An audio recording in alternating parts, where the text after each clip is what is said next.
Welcome to the Nonprofit Report, your update on nonprofit organizations, issues, and leaders. I'm your host, Mark Oppenheim. Today, we will talk about global reforestation with our special guests, Matt Hill, president and founder and chief environmental officer of One Tree Planted, and Breece Robertson, director of impact assessment and monitoring of the same organization, One Tree Planted. And we're so appreciative of your work and the fact that you're here to share that with us today. Thanks so much for coming. Yeah, excited to be here. Thank you. Yeah, thank you. So, Matt, I looked it up. 15 billion trees are annually cut down, and 5 billion trees are planted. It's not the same thing, right? The trees that are planted are very often planted in rows. That reforestation takes decades to actually occur.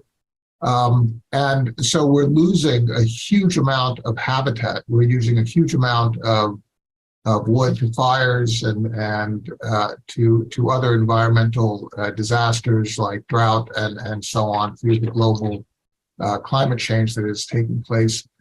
Do you feel sometimes, particularly as the founder, that you're fighting against the tide? And how do you sustain yourself as you look at what's happening today on the earth? I just try and make it inspiring because I don't want everybody to feel like they can't do anything. I try and make it inspiring, and somebody wants to plant a tree and see the importance and the impact. It's better than doing nothing, saying this is too big of a problem. I feel a lot of organizations, it was doom and gloom. I think people are desensitized now to all the negative news that's out there. We just try to reposition it and show these amazing projects that are doing incredible work. And, together we can make a positive impact. Is part of what you're doing to try and change the hearts and minds of us all to really think not only about planting a tree, but also about sort of infecting others with this idea that trees preserving wildlife, preserving habitat is really important to us personally? Yeah, totally. I mean, I talk about the 6 pillars: air quality, water quality, biodiversity, cleaning the air, sequestering carbon. There's a lot of things that resonate different with other people. So, I start from the basics, bringing people out to do tree planting events in their local community, get their hands in the dirt, and then they, hear about how that work that's local is making an impact. And then they're like, oh my God, this is amazing. I want to do more. And then they'll start learning more and more things that you can do that's just going to help. That's beyond just tree planting. There's a lot of different things you can do. So let's talk about the impact that you have. But before we go there, Matt, could you give us a description of the organization as a whole and how it evolved from your founding? Sure. I started it in 2014 as a 501c3 based out of Vermont. It was just me, myself, and I kind of had to figure out the lay of the land and how this works. I'm not a forester. I don't have a specialty in here. I come more from the marketing background. And then, met with CAL FIRE, met with the United States Forest Service, watersheds, just absorbed as much information as I could. Move it now to today, and we're a team of, over 80 people on the team. We plant in 5 regions around the world: North America, South America, Asia, Africa, and now into Europe. And just continuing to grow. And a big important part where, love for Breece to chime in here. 2023 is really on the monitoring, because I think that people were reluctant to kind of give to organizations or plant a tree. How do I know my tree was planted? How do I know it survived? So we're investing a lot into the technology aspect in 2023 with Breece coming on board to really show people that this is making an impact and working. So when you start off in looking at planting trees, you don't have to measure impact because you're just trying to plant. But as these trees mature, Breece, you have to understand of how these environments hang together and how the planted environments can evolve into a more wild environment. Talk a little bit about your coming on now to One Tree Planted and the role that you have in connecting the dots between what might have been done 10 years ago and what's going on now. Yeah, well, I'm so excited to be a part of this organization. The impact that we're having all across the world with our planting partners and for communities and ecosystems is really expanding and accelerating. So to your point about more trees are being cut down than being planted, I think we're going to see a shift there here in the near future, hopefully.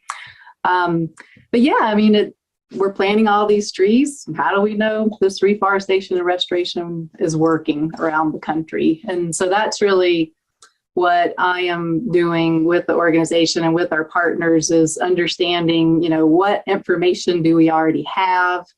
And that comes in a bunch of different, it comes to us in a bunch of different ways. A lot of our planting partners will send us information about the trees that they planted, geotag photographs, drone imagery. They send us an actual map polygon of where the planting has occurred. And, we can use that information to see, where the trees are, how many trees were planted. But as time goes on, these trees, when they're planted, they can be a couple inches or they could be 6 inches, but they're not very big.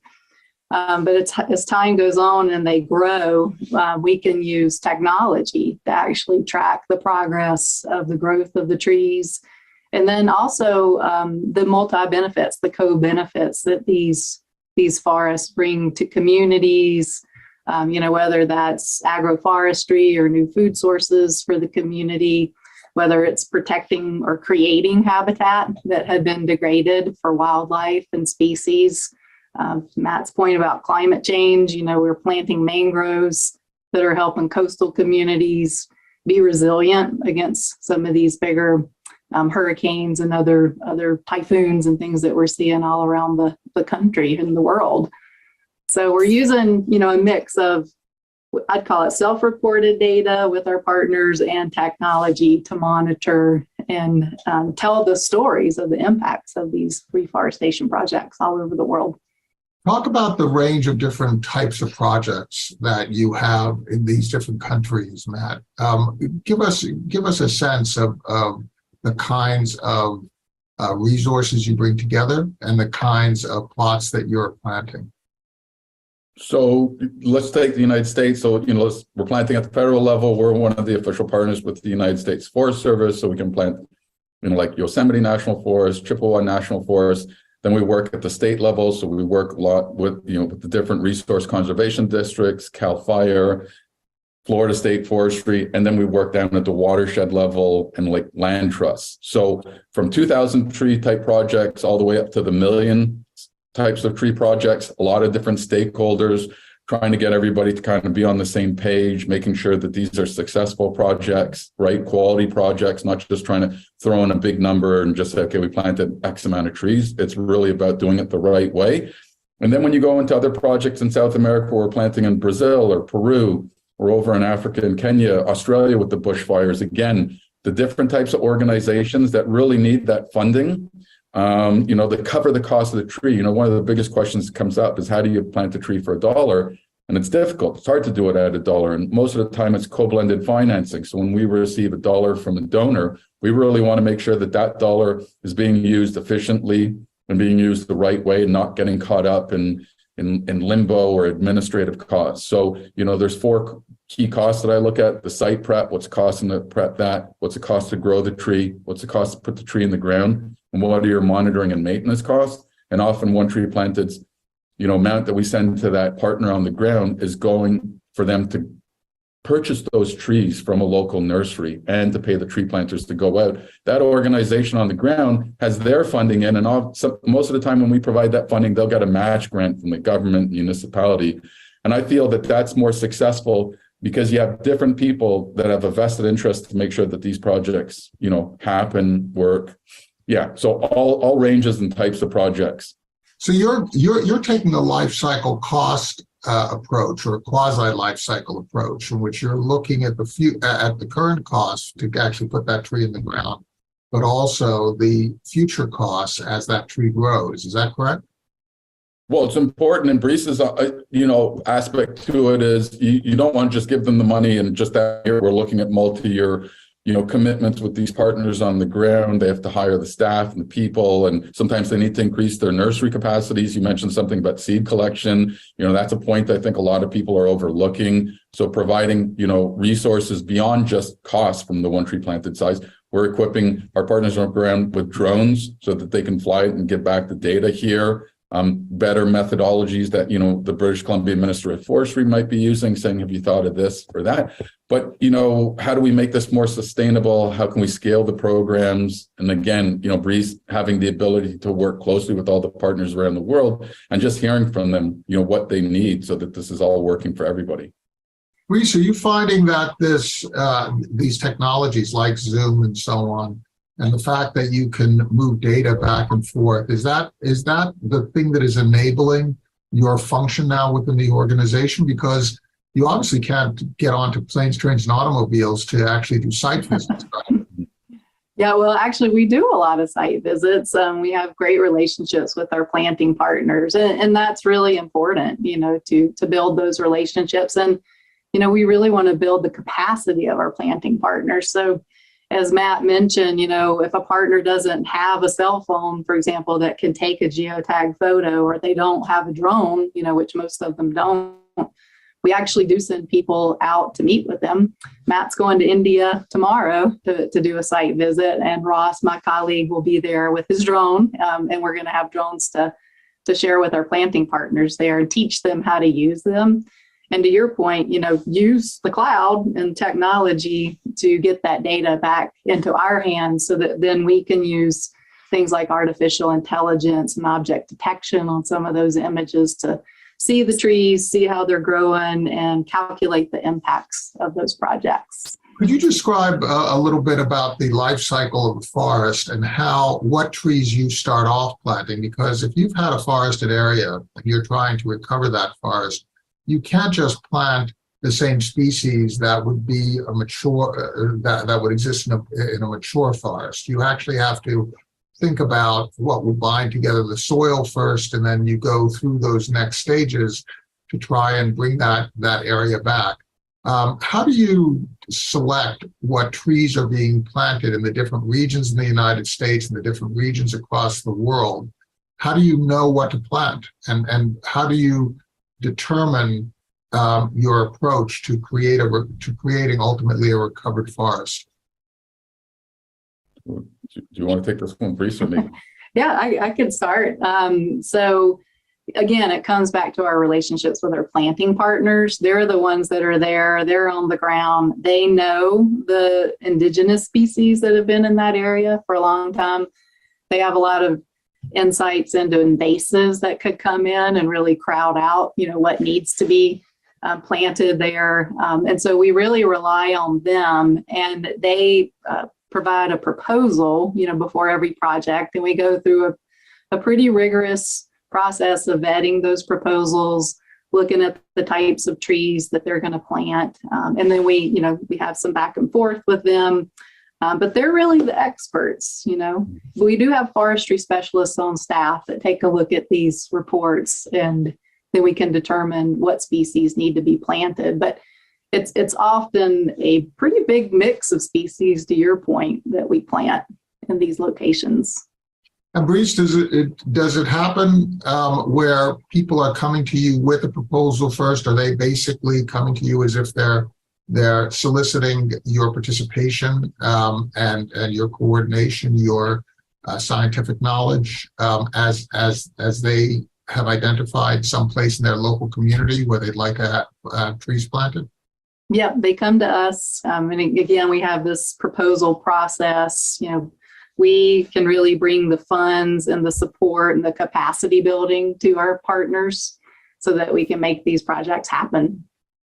How did you go, Matt, from founding this in 2014 to having such a large footprint? That it seems to me that there's a lot of marketing skill that takes place, and then there's the implementation and project management skill. You don't have a big group of people, and you were an individual who founded this. What is your background? How did you end up acquiring those skills and then building a team that embedded those skills to get the word out and then to manage these projects? Sure. A great question. So I was a marketing professor before I started this. So I knew a lot of the tricks in terms of the analytics and the Google searches and create a pretty website and get traffic to the website. So that was one part. And then I felt that there was some voids. I felt that a lot of the organizations were staying complacent, a lot of doom and gloom. And then if you donated to the charity, you were in the dark on how was my dollar donation, being used. So I wanted to bring the donor along for a journey and be more inspiring. So thanks for your $10, or thanks for planting 10 trees with us in Brazil. And then a week later here's the area in terms of where we're planting, and these are the types of tree species. And then we're growing your tree now. And then, hey, it's the rainy season. We're out planting your tree. So I really worked a lot on the email that was what we call a drip flow to them. So they just felt that they're part. And if they saw the updates, that they would continue to, donate or be involved. And we never really positioned ourselves as give us money. It was more inspiring, more hope, and like, check out this amazing project that's doing this incredible work, versus, hey, can you donate $20 before the hour's over, and we'll triple your donation. We never do that. So storytellers, and then I said we'd create it through video, so a lot of videos. So I would go out into the field and do that. And then, a lot of great pictures and maps. So I think we grew that. And then there was two parts. I said, one, build the brand. If you think of a tree planting organization, the average person couldn't really think of any. So I wanted to build the brand and corporate culture. I have an incredible team here, Breece coming on board. Just, they really know their stuff. They're so passionate. We want to build something amazing here and bring restoration to the next level. And as a charity, being in this charitable space, another part to me was, I gave $10, but, $6 went to the cause and $4 was held up in administrative costs. It was a big thing for me to maintain that 80-20 rule. So we do a lot of great work getting the dollar straight to the ground and bypassing middlemen, making sure those are being used, but we really work at the 80-20 rule. And I think last year we finished off at 83 cents went to the ground and 17 cents of every dollar was to cover administrative. But that's to cover the technology, the travel to the sites. And, people say, well, you're traveling to a site and, there's a footprint getting there. But, we really want to make sure that these partners on the ground, we can work with them closely, makes a big difference by being there, looking at their nurseries, visiting the sites firsthand. Where are their pain points for you? How can we help more? It's just not a transactional aspect to us. This is about strong partnerships and how we can scale with them. It's an important topic right now, top of mind for a lot. People feel paralyzed that they can't do enough, but collectively this all adds up, and we're making some pretty great progress right now, and so much more to be done. This combination of starting off with some skills in marketing and communication, right? And the whole idea of engaging people, basically, because of your background, you analyze the problem in a way that other people perhaps hadn't analyzed it. It's really about people involvement and about people engagement, that sort of back and forth. And you start off with that, and then you build a business based in that interaction. It's just as important as putting a tree in the ground, the interaction and the individual involvement, right, Breece? It is, yeah. And, Matt talked about storytelling, video, and, now we're really moving into storytelling with data-driven storytelling. And people really want that. They want to know not only was their tree planted, but in 3 years, how's that forest thriving? Or, our planting partners want to know, what kind of data do we need to do adaptive management if we need to for invasive species or wildfires or things like that. So it's really all about being transparent, being accountable, and really bringing our donors along with us through this journey. And Matt, I guess you as a marketing professional, that people different people are more sensitive to different types of messages. Some people are data focused. Some people are emotionally focused. Some people want to just feel good about making a contribution. So basically, you're shaping messages, and your work, Breece, is an extension of that, more into the scientific and data piece, so that you can connect with these different types of information consumers. So in a sense, what you're doing is you're selling trees, but you're also selling an information product, aren't you? I joke a lot and I say we happen to be a marketing company that plants trees, right? And I say that jokingly. I mean, like Breece said, I think we have like almost 30 people that are project managers, and a lot of them have their, like Ross, who's coming to India with me, his master's in forestry from Yale, and our chief operating officer worked at the Nature Conservancy and has his master's in soil quality. So a lot of experts in this team, and it's a holistic approach in terms of making sure, quality projects, working with the partner. But I think, like Breece mentioned, transparency is so important, where, companies back in the day were writing X amount, sending it there, but in the dark for 2 years, and they get a 40-page report. I always said, keep it simple. People will get there. If they want that extra layer of information, they can and be on a deep call. If they want to be on a Zoom call and be directly with the partner on the ground. And when I go to India, we have some donors that are coming with us to see the sites and meet the partners on the ground firsthand, visit the nurseries.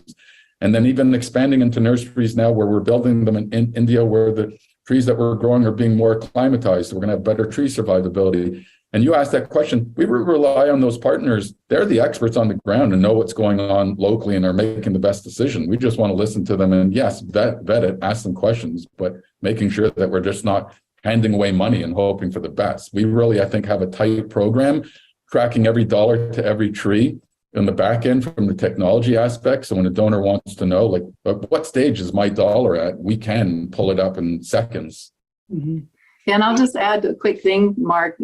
The corporations and companies are more and more creating these sustainability goals, and countries, like everybody's having to create these sustainability goals. And we work with a lot of those companies and governments, and they require transparency and accountability. So that's really, where the data comes into play. It's really bringing those things together around storytelling and traditional methods through video and narrative, and bringing in the data as well. So the companies and governments that we work with can show that they are meeting their goals and making a big impact towards our climate goals. You're also giving different people a way to participate, right? You give individuals a way to participate. You give people in the G7, the G20, from the wealthier countries a way to participate. You give people from poor areas a way to participate, businesses and so on, governments, local and federal, centralized governments. So you're basically ensuring that everybody has something that they can productively do. It is, in many respects, a way to create a collaboration without necessarily being too upfront about it, sort of naturally by people being able to find their own level, right? All of a sudden, they find themselves in unusual collaborations, right? Mm-hmm. Yeah, like urban to rural, cities to wilderness areas. We're working across all of those different types of geographies.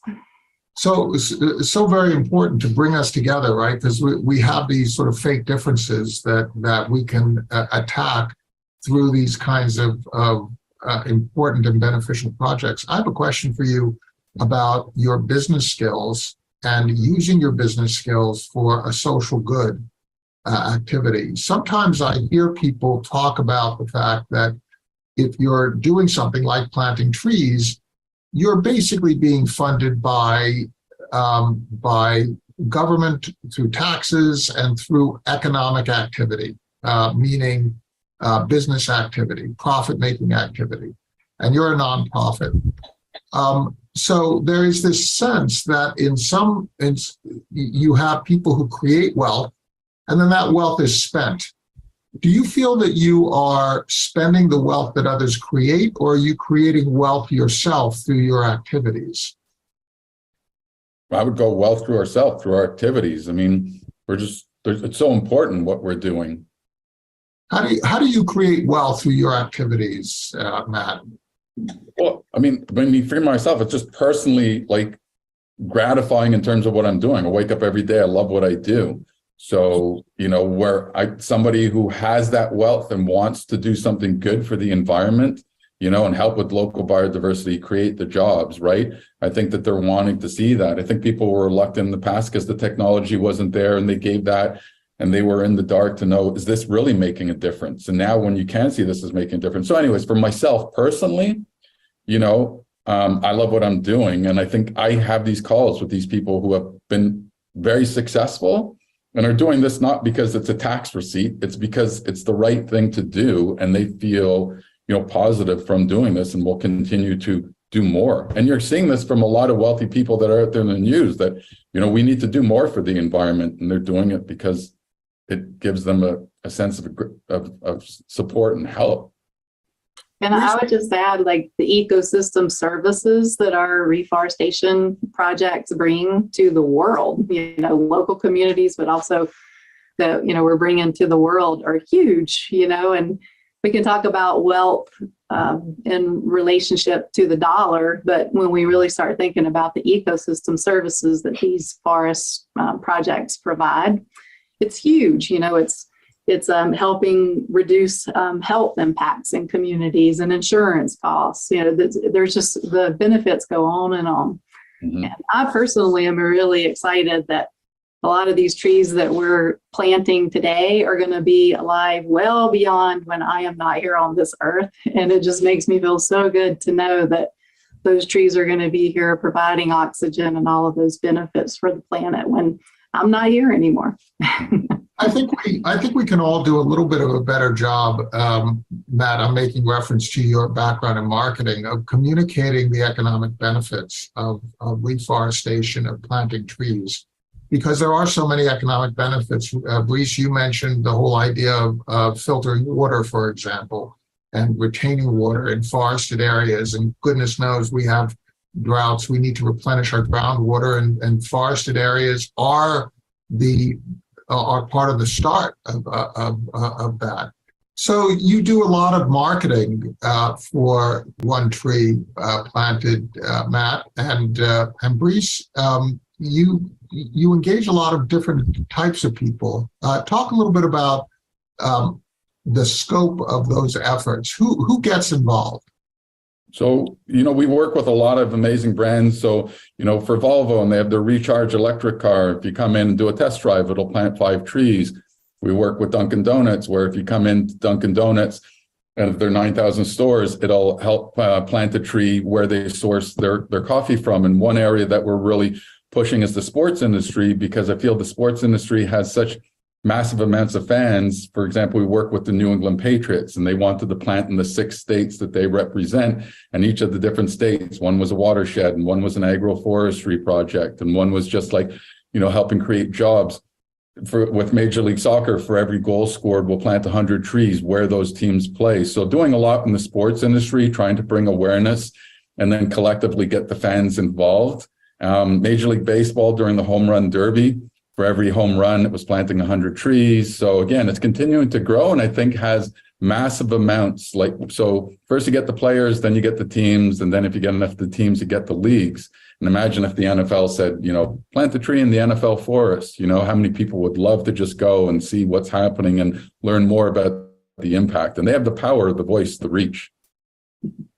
So part of this is just getting people with voice to join their voices to yours, right? Exactly. And probably one of the biggest ones right now that's recognizable is Coldplay, one of the biggest bands in the world. And, for every ticket sold when they're on tour, plants a tree with us. And when they start their concert, they have a 30-second video that says they're helping the planet and reforesting. And they show the different countries that they're supporting. And then the fans can go to their page to learn about how Coldplay is committed to doing more for the environment. Well, thank you so much for sharing your work. Matt Hill, President, Founder, and Chief Environmental Officer of One Tree Planted, and Breece Robertson, Director of Impact Assessment Monitoring of One Tree Planted. Thank you so much for all of your hard work. And please, please, please see if you can help us to help our forests. Thank you. Thank you.